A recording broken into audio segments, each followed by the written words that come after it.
Hi, welcome to this video. We're going to guide you through how to add font in CapCut PC.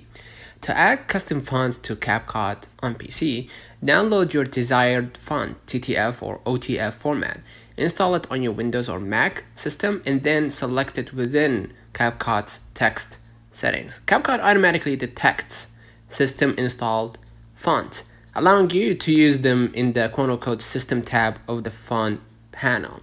So what we're gonna do, we're gonna go ahead to a platform like the font or Google Font, etc., right, or others basically.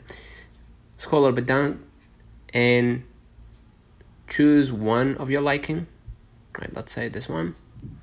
Once you download it, you gotta press the file name and it's gonna basically extract by itself, right, as a normal file like this, right? And then what you're gonna do, you're gonna be able just to go to CapCut, right?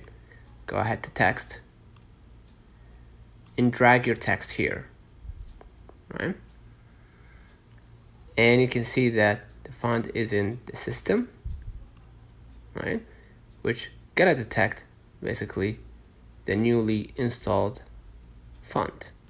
So basically that's it.